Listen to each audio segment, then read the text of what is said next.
You think I took you? That is the story mortals prefer, simple, sharp, clean as a blade. A god of death, a girl of spring, a theft, a scream, a chariot, a torn sky. They like their myths the way they like their fear, contained, labeled, easy to point at from a safe distance.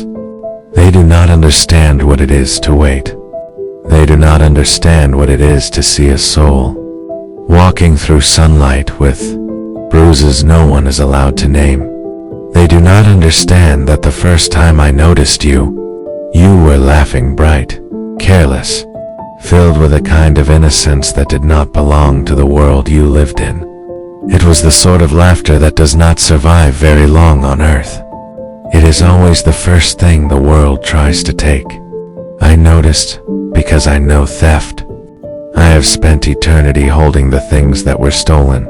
Time, breath, children, mothers, lovers, futures. I hold them without judgment. I hold them because someone must. And then I saw you, Persephone, daughter of the harvest, crowned in wildflowers, hands stained with pollen, eyes too soft for the cruelty around you. And I knew, with a certainty that tasted like iron, that the world would try to steal you too. Not with a chariot, with expectation, with control disguised as love, with a mother's fear turned into a cage, with God smiling as they measure you for a life you never asked for. I watched for a long time without touching you. That is what they never say in the stories that I watched. I watched you bend to pick up broken petals, like you were responsible for what the wind had done. I watched you apologize for taking up space in your own garden. I watched you flinch when someone raised their voice, not because you were fragile, but because your body had learned the language of warning. You were spring, yes, but spring is not naive. Spring is what grows after the ground has been burned. I did not want you because you were beautiful. Beauty is common. It is everywhere. It is the easiest thing to praise and the quickest thing to destroy. I wanted you because you were becoming, and because you did not yet know you were allowed to. It is a strange thing, desiring someone you refuse to harm. The other gods want and take in the same breath. They confuse hunger with entitlement. They confuse power with permission. But I am the god who rules what comes after.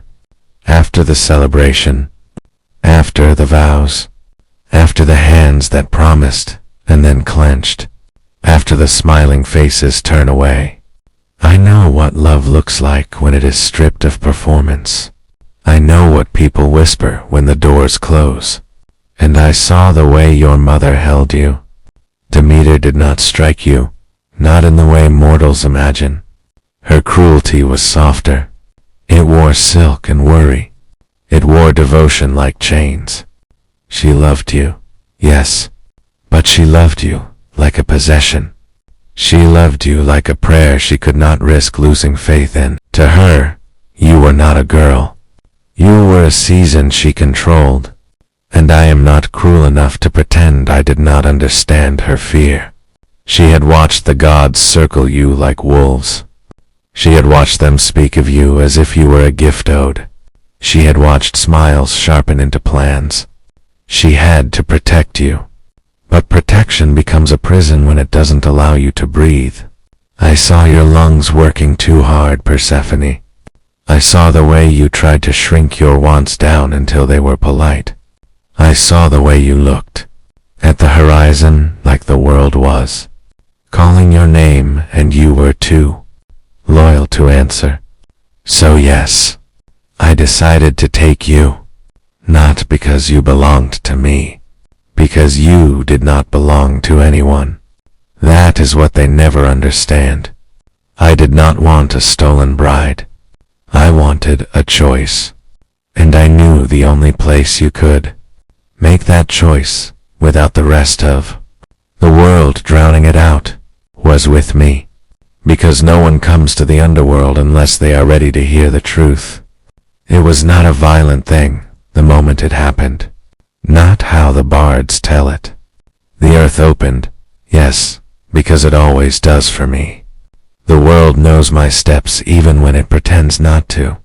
But when I reached for you, I did not yank. I did not grab your wrist like a trophy. I held my hand out. That small, simple gesture, an offering. You stared at me as if you'd been taught all your life that monsters do not offer anything. Monsters only take. Your fingers trembled. You looked behind you at the garden, at the nymphs, at your mother's distant presence like a shadow waiting to swallow you. And then you looked back at me.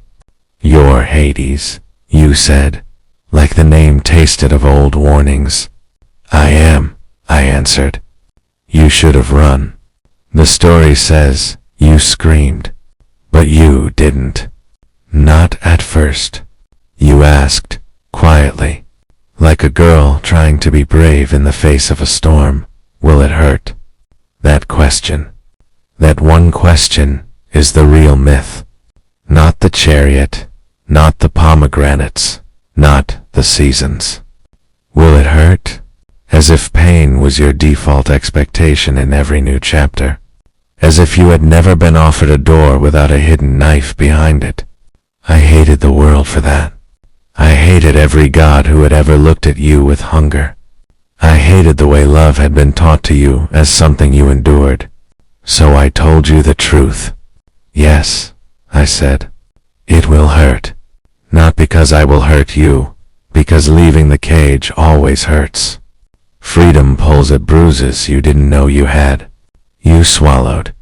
Your throat moved like you were trying to push down fear and longing at the same time. Will you make me stay? You asked. I could have lied. I could have promised anything to get you into my realm. That is what they think I did. But I am not a god of lies.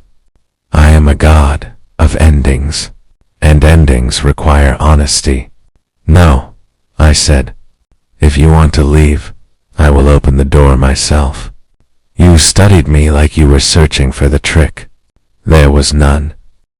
And that more than anything was what made you reach for me. Your fingers slipped into my palm like you had been holding your own hand for centuries and finally let someone else carry the weight. The earth opened. The garden disappeared. And you did not scream. You inhaled sharply. Yes. You squeezed my hand as the world shifted. Your heart beat hard against the air. But you did not scream. You were not a girl being dragged into darkness. You were a woman stepping into it. When we arrived, the first thing you noticed was the quiet. The underworld is not screams and fire and torture. That is what the living say to frighten each other into obedience. The underworld is stillness. It is deep water. It is the kind of silence that finally allows you to hear yourself think. You stood there, blinking, and I watched the fear in you war with relief. Then you whispered, "It's beautiful." I did not answer right away. I have had countless souls call my realm many things. Cold, mercy, horror, home. But when you said beautiful, you sounded surprised like you had expected punishment and found peace. You looked at the obsidian halls, the shadowed gardens where pale flowers bloom without sunlight, the faint glow of river mist curling around stone like breath. I watched you realize that darkness could be gentle. That was my first gift to you. Not riches, not power. The simple truth. Darkness does not always mean danger. Sometimes it means safety. I led you through my halls without touching you again. That restraint mattered. It mattered that you were not handled like a prize. Your shoulders slowly lowered from around your ears. Your steps stopped hesitating. I showed you a room prepared, not a prison, a sanctuary. There were books. There was a bath already steaming. There were clothes soft enough to feel like forgiveness. You turned to me, eyes wide, suspicious and hopeful in the same breath. What do you want from me? You asked. Gods rarely like that question. They prefer worship. They prefer gratitude. They prefer ignorance. But I liked it, because it meant you were still yours. I want you to stop apologizing for existing, I said. You stared as if I'd spoken a language you almost recognized, but had never been taught. I want you to sleep without listening for footsteps, I continued. Your face tightened. You didn't deny it. You didn't ask how I knew. You just swallowed. And your eyes shone in that way spring rain does when it's trying not to fall. I want you, I said finally, because honesty is holy. But I want you with your consent, not your compliance, not your fear, not because you had nowhere else to go. You looked at me for a long time. Then, very quietly, you said, "No one has ever asked me what I want." The words struck like thunder inside my chest. I am not a god who cries. The dead would drown if I did. But in that moment, if I could have broken the world and rebuilt it kinder, I would have. So I stepped closer, not into your space, but near enough that you could feel my presence without it swallowing you. What do you want? Ask. You shook your head, as if the question itself was too heavy, as if you didn't trust your own answer. So I gave you something easier. Do you want to stay tonight? I asked. Just tonight? No, forever. No bargain. Teriel. One night of quiet. You exhaled like you'd been holding your breath your whole life. Yes, you whispered, and the sound of it, your choice, was the most beautiful thing the underworld had ever held. I left you then, not because I didn't want to stay, because I did. Because I wanted to press my mouth to every bruise the world had put on your spirit. Because I wanted to wrap you in my arms and make a vow the universe itself would obey. But I knew what you needed more than my touch. You needed to know you could close a door and it would remain closed. You needed to know you could say yes and it would be honored. You needed to know you could say no and it would be respected. So I said, if you need me, call. And I walked away. In the hallway outside your room, I stood still for a long time, listening. Not like a guard. Like a man praying the woman inside would finally rest.